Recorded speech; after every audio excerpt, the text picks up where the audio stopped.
Good morning. Good morning. I'm interviewing Mr.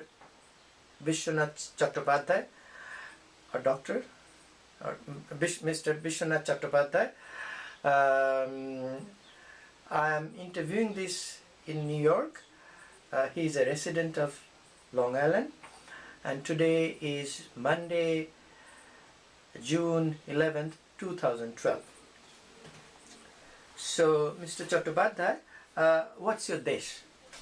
Borishal. I am from Borishal. And where in Borishal? What? Kashipur village. Kashipur village. Very close to the city. Okay. And what I can recollect, the Mukunda Das's Kalibari. Yeah.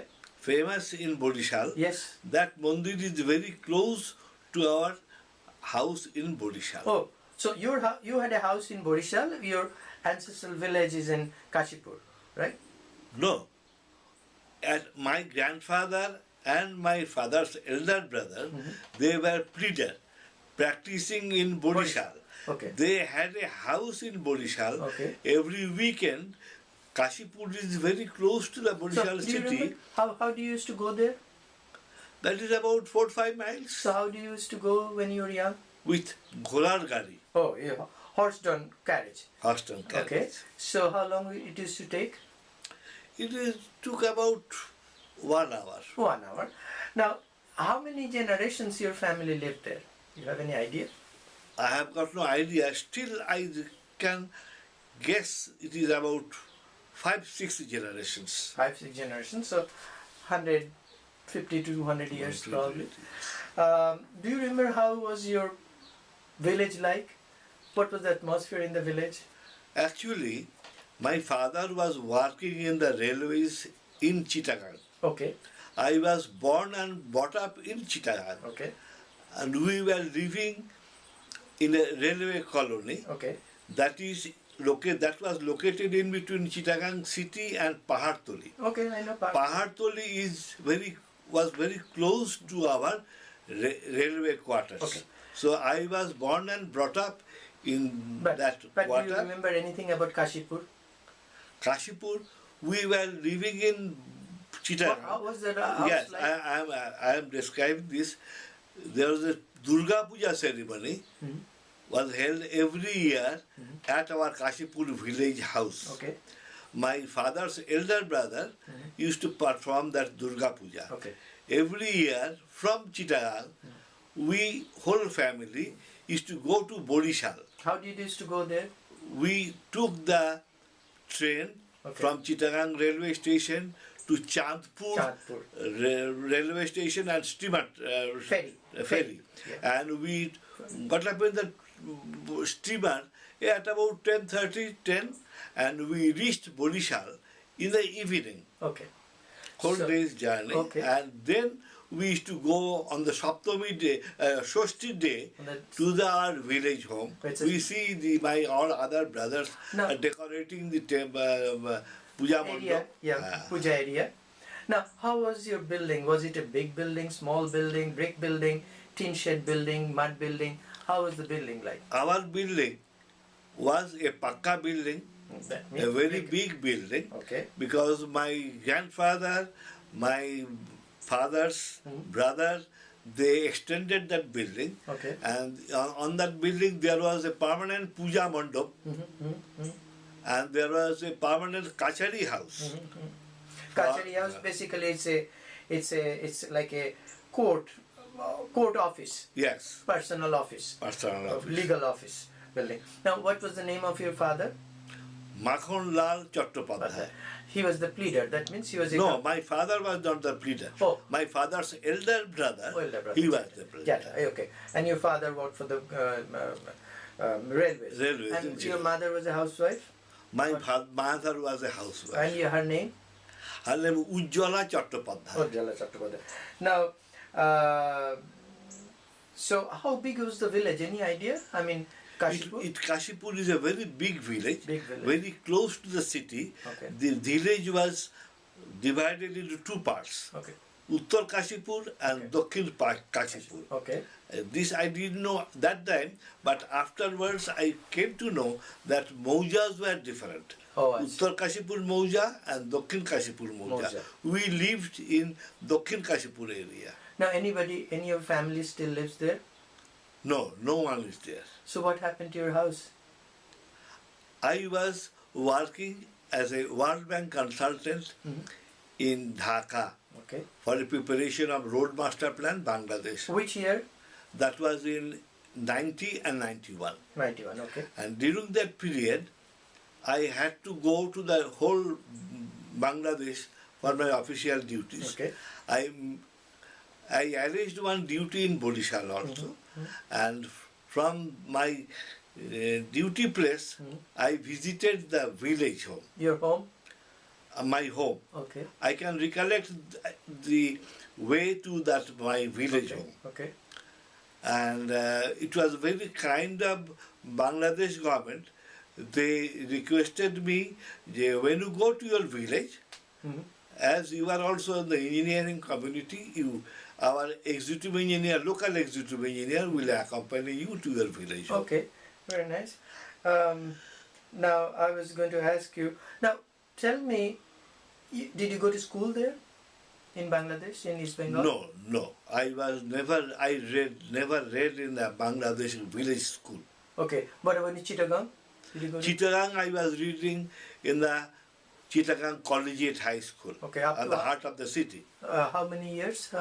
I originally, in the railway colony, there is a railway school up to class 2. Okay. After class 2, there was a school also in Pahartoli, Yes. railway school, Okay. but my father decided I should go to a better school. Okay. That was Chittagong Collegiate High School. Okay. That was a government high school. Okay. After standing first in the class 2, I had to appear in the admission test in Chittagong Okay. to be admitted there.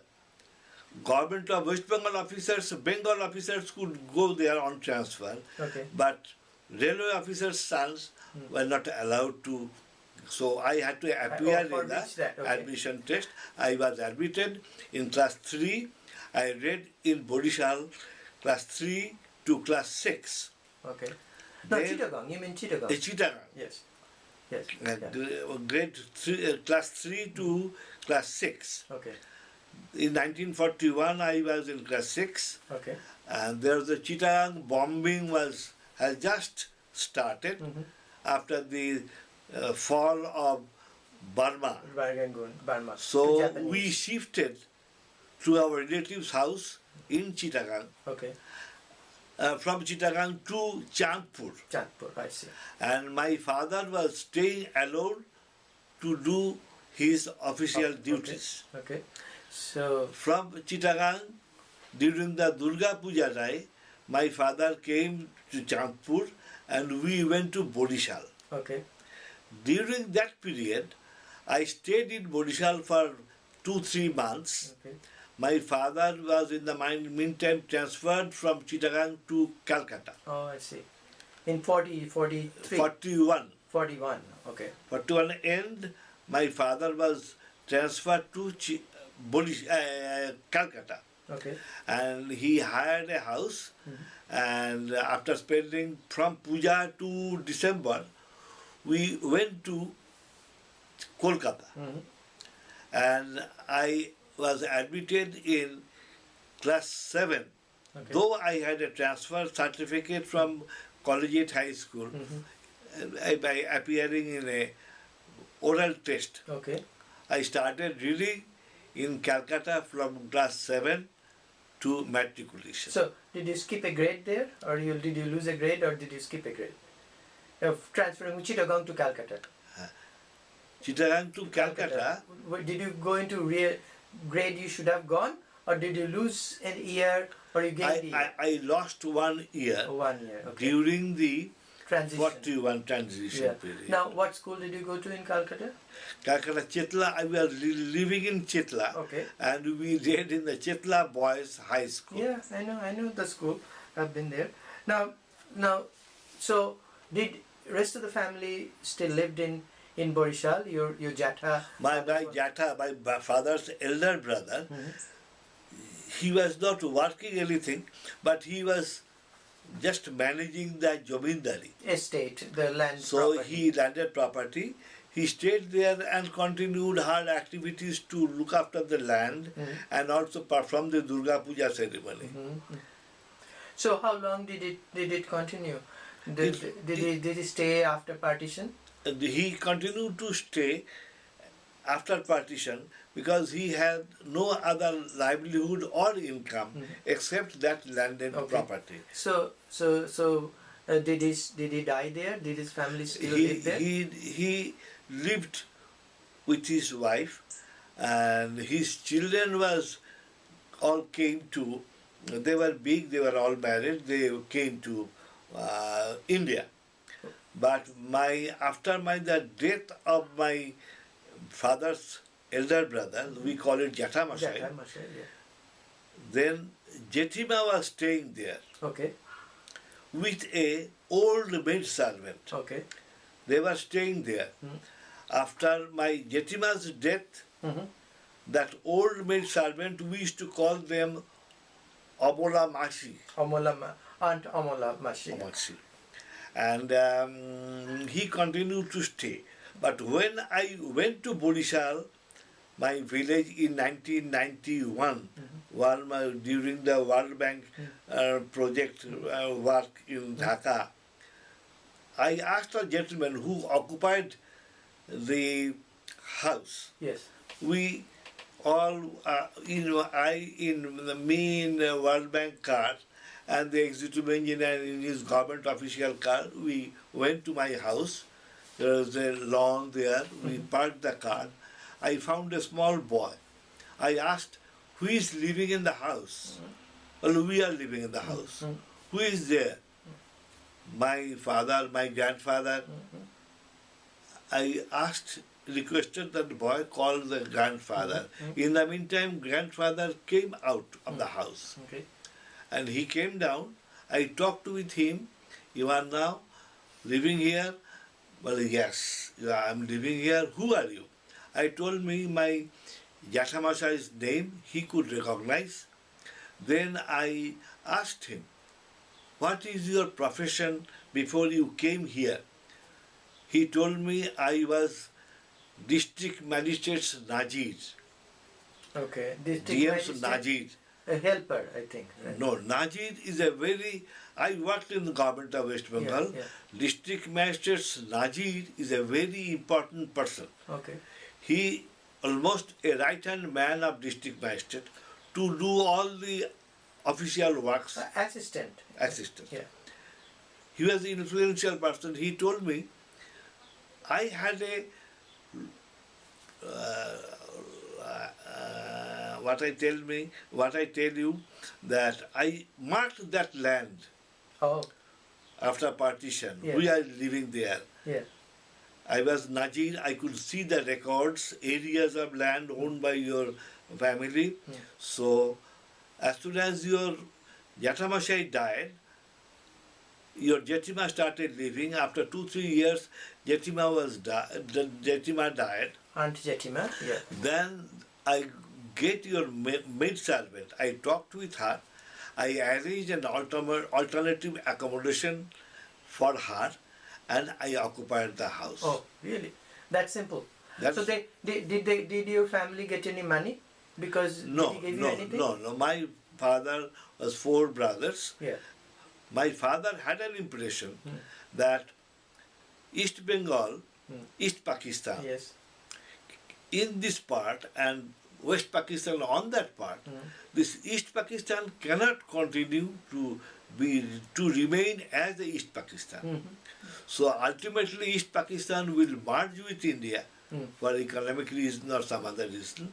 So no, we have not created any property. So we don't want to exchange it or sell it. Let it remain as it is. After, if something happens, then we'll come back. Did you ask the man, is it the legal owner of the property?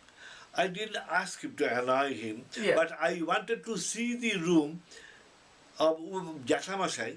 I used to sleep in that room Okay. with Jathamashai. Okay. will you kindly allow me to see that room? Yes, yes, but my wife was also with me.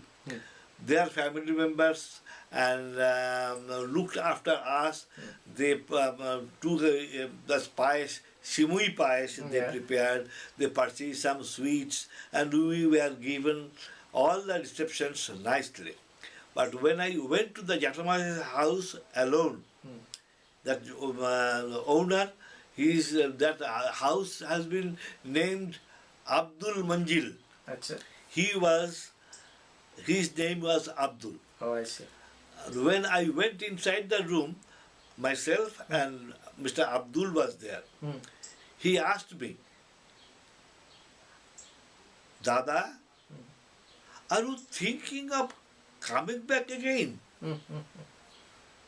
And what was your answer? I answered, no. Enjoy the property. At present, we are not thinking of coming back in this country.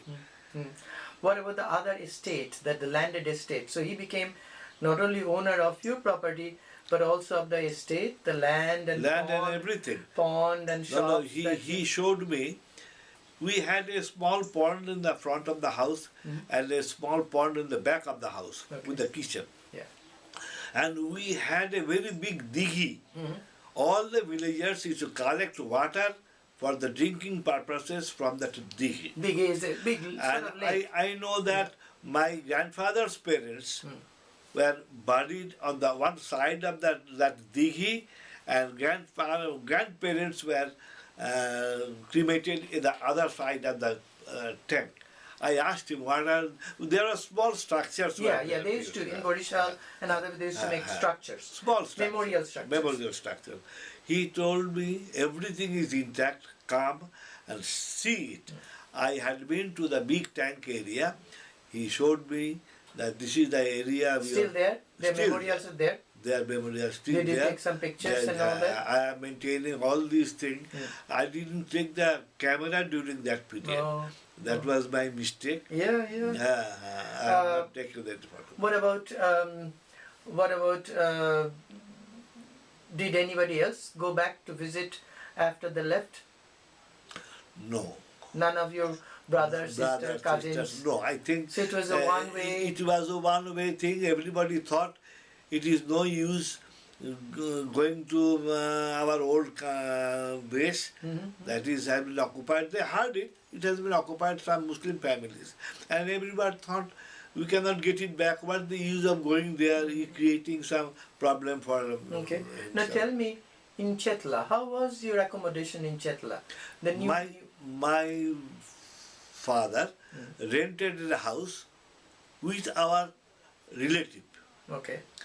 Relative was staying in the first floor, and we were living in the second floor. Okay. So no second floor. I'm sorry. It is ground floor. Yeah, I mean, in America we call ground floor as first floor, and the first floor in India is second floor. Yeah. So anyway, how was the accommodation like? How many people lived there? We had 3 bedrooms. Okay. And 1 toilet outside, 1 bathroom outside, not attached to any bedroom. So both ground floor and upper floor, both of you shared that toilet? There are 2 toilets. There were 2 toilets? 1 toilet for the upper floor and 1 toilet for the ground floor. So there were 2 toilets unattached outside. Now, how was life like in the new place? Was it easy, difficult? So, what kind of life you had? Your father had a job? My father was transferred on the railway job. And I was reading in the Chetla Boys High School. There is a nice Chetla Park. Yeah, I know. We used to play in Chetla Park, football, soccer as we call here, and basketball, and there was a volleyball team also. We played with the senior boys when I was reading in grade 7. But one thing I suffered, we played cricket also. I was called Bangal in 1941-42. Yeah.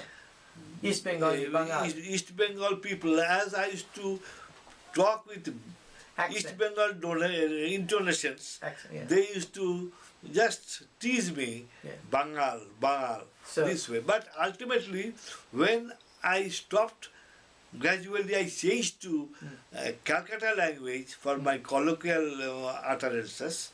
Then that thing stopped. But were you ever discriminated in West Bengal because of you're from East Bengal? No, no, no. What was the name of the street you lived in Chetla? I lived in Pitambar Ghatak Lane. Pitambar Ghatak. Okay, I'll remember because. And how many brothers and sisters you had? We had 3 brothers and 2 sisters. So 5 of you plus your parents, you lived in the 3-bedroom? No, my elder sister were married, okay. and he was living with her husband in Jamshedpur. Okay, so you had basically 1 sister, 3 brothers, 2 parents. Anybody else lived with you at that time? No, no one. So monetarily, at least your father had a job, so you survived. That means at least you had income coming. Yeah, income, monthly income coming. You had it displaced. Would you know why your family didn't think of living there at any cost or by force? Living means living where? Living in Borishal, because it's ancestral home. Why couldn't they live, or could they have lived by force? No, actually, what happened in 1946, I was reading in grade class 10. Mm-hmm. There was a big riot in Calcutta city. Mm-hmm. For 3 days, there is no law and order. Mm-hmm. Hindus killed Muslims, and Muslims killed Hindus. Mm-hmm. In the Kalighat Ganges, we have seen many dead bodies lying. Mm-hmm. So we became panicky. After that, we never had been to, though partition was in 46, 47. Yeah. But in 46, during the Durga Puja, we were not feeling it will be safe to go to Borishal, where the population of Muslims is majority. Yeah. Did anybody of your family got harmed, killed during partition or before or after? No. As far as I don't know, no one is injured or killed.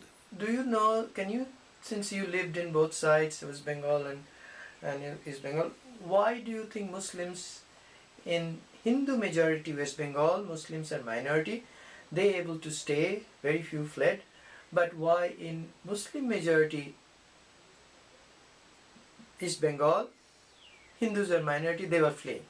Why this happened? That is, one group minority stayed back, but the other minority couldn't stay.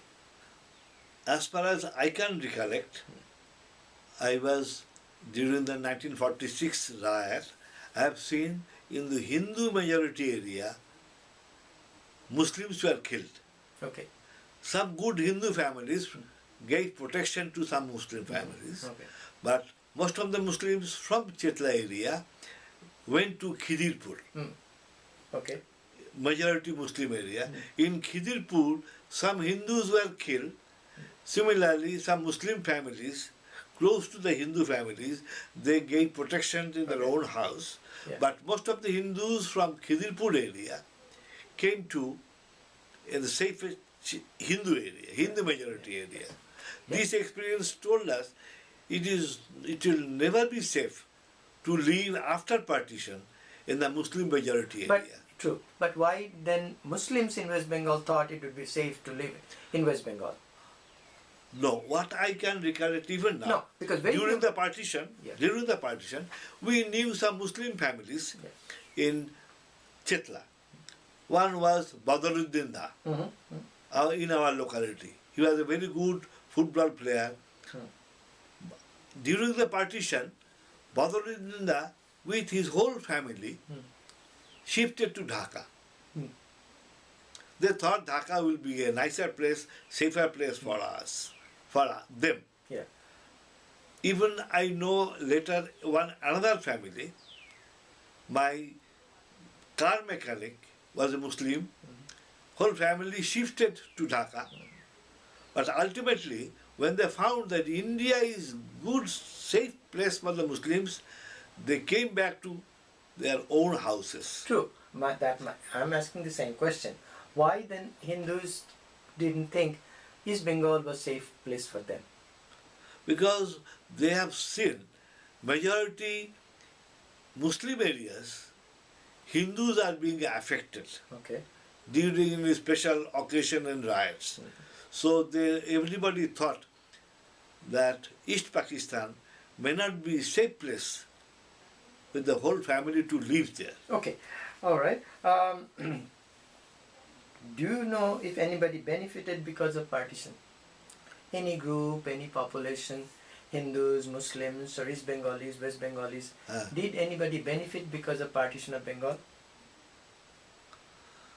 I cannot think that anybody has become very, but some Muslims were benefited because they had a small house in Calcutta. Some Hindus exchanged their palace with the Muslim. Hindus thought whatever I get, I am getting. But Muslims were benefited because they got big houses, big properties. When people ask you where you're from, what do you say? In America. Problem? No, what do you say? In America, if somebody asks where are you from, what do you say? I say from Kolkata. From Calcutta.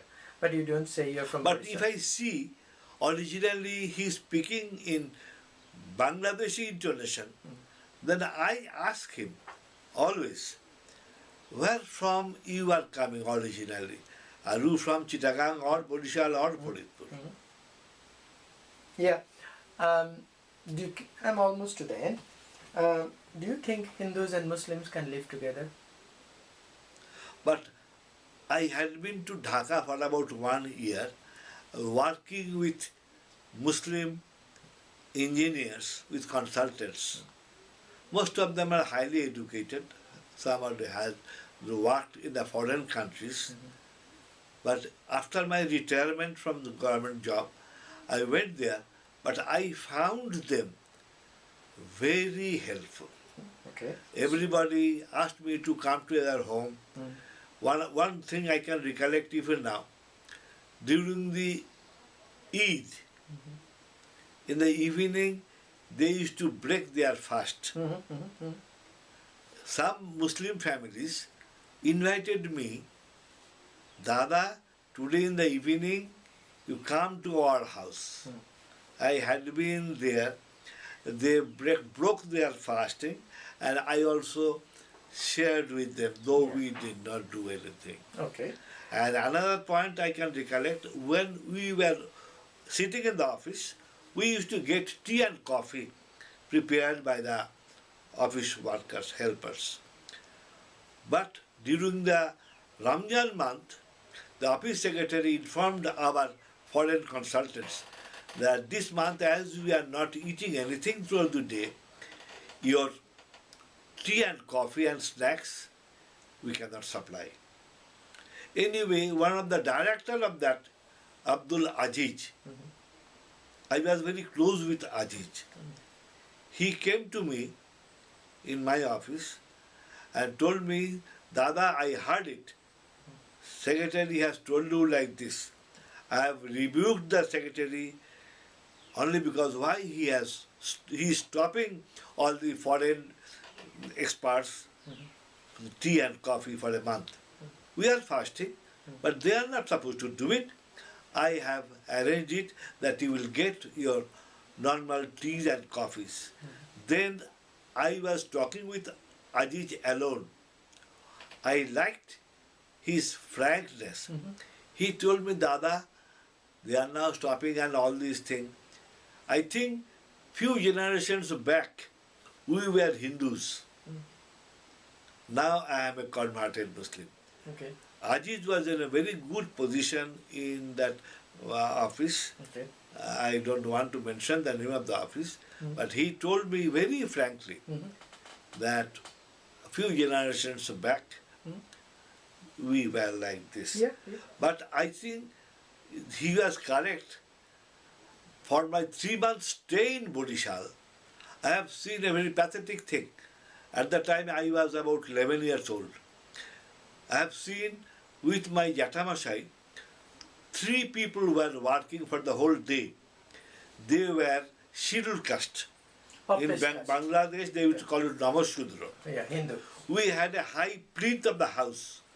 those Namashudras could never come up in the Plith area. They were very much favor. They used to like betel, pan in Bengal.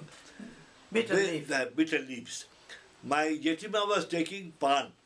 So I had to take pan, supari, khoir and chun, and they hand it over to our those scheduled caste people. They will tell me, Dada, don't touch me. Then you have to take a bath. Really, that bad. When I heard all these things, I became very sorry for the whole incident, and that's why ultimately we came to know that this converted scheduled caste, mainly Hindus, are creating the majority Muslim in East Bengal. This is my personal view, personal opinion. My conscience is telling that was the reason. Okay. I'm almost to the end. Is there anything else you'd like to add? I'd like to say that I didn't ask.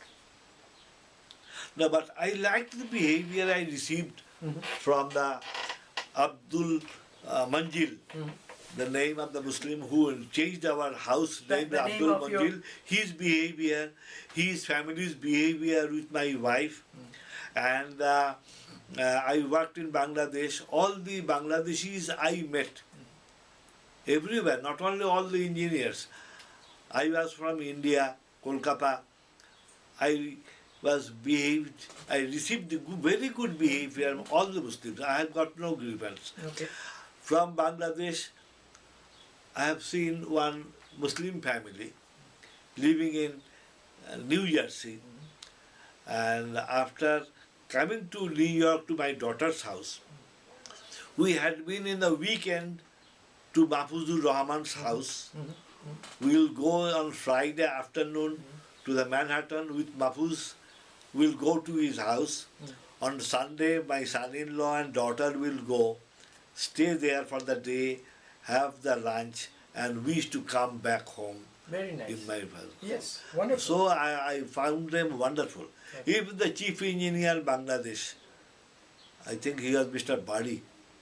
He also very busy person, doing very good projects, but he used to respect me as if I am his own elder brother. Good. Very good. Thank you. Thank you very much for your time.